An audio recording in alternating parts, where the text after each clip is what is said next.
Minan welcomed back some of their squad following last week's defeat against Dream Team and looked far more like a unit, scoring first when Aki's left foot strike flew into the net. The goal seemed to wake up MAB FC, whose squad looks far more well-rounded towards the end of the season, and they immediately looked to reply. They let a couple of openings slip by before Bilal finished calmly into the bottom corner for MAB after a lovely through pass from Omar to make the game 1-1.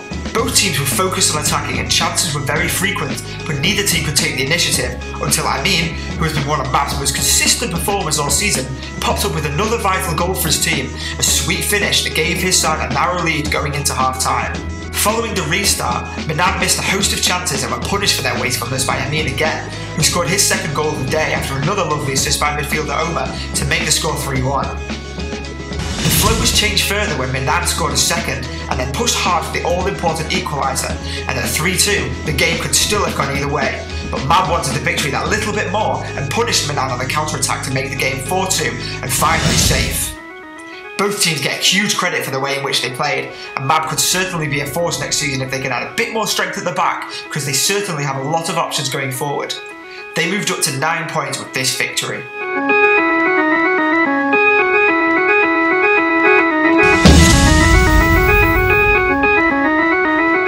DS proved why they were one of the early title favourites for Ultimate League with this performance, as they proved too strong for a team that does not manage to pick up a single point this season. DS were keen to remind everyone of the talent they possess and were quickly ahead thanks to the powerhouse forward Jaffa, who finished off an excellent move with a great strike. DS were in complete control of the match, but in the story of their season were caught slightly unaware when Spartans equalised in must-end. Displaying all those battling qualities that has made us such huge admirers of their spirit, Spartans then had a good go at taking the lead, but were unable to do so, and when Jaffa is in the kind of form he showed here, he is very hard to play against. He stepped up to score 2 more, including one from the penalty spot to take his tally to 6 for the season, and Sohail added a brace of goals to make the final score 5-1. Both teams will reflect on their seasons and will look at where it could have been different. DS are definitely capable of winning this league with the players they have, and perhaps those early defeats against Trinity and Dream Team proved too costly. This match was tight to begin with. As usual, Dream Team had a lot of the ball, and Trinity were content to defend in numbers and to be resolute and organised. However, as has so often been the case this season, Bobby Risby was the man who proved to be the difference when he opened the scoring, tapping in a rebound that was spilled by the Trinity keeper.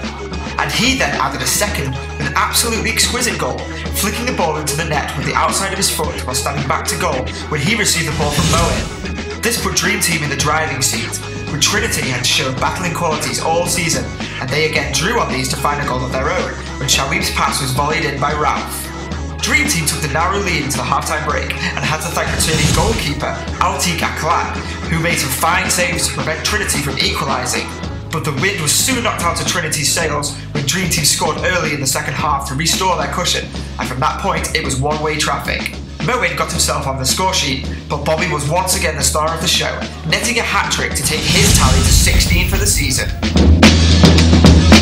TSCI played at a very high tempo and proved too much for Masala to handle, and were in front very early through Shez Sheikh's second goal in 2 weeks, a simple tap-in after he rounded the keeper. TSCI's confidence grew after this early goal, and when Johnny added a second before the break, it looked like it was going to be a long evening for Masala. Despite a battling performance from Dawood and some lovely moments of trickery from Razak, Masala could not find a reply and TSCI stepped up their gears, scoring 5 in the second half. Johnny added another before Mike Sharple scored a left-footed rocket into the roof of the net to cap off a menacing display from him, in which he was always a threat. Hursty was at a marauding best on the right flank, and he claimed a goal of his own and an assist for Andy Hallow's 5th goal of the season, before Yusuf Khan powered an excellent header in a great personal moment for him, following his return from a long injury layoff. Imi did add a consolation goal for Masala late on, preventing the clean sheet that TSCI defender Oyen had deserved after another commanding performance from him, in which he kept Masala striker's shaft limited to very few chances. Indeed, Oyen, Hursty, Andy Hallows, Johnny and Mike Sharples were really at the top of their game for TSCI and will need to be again in week 7.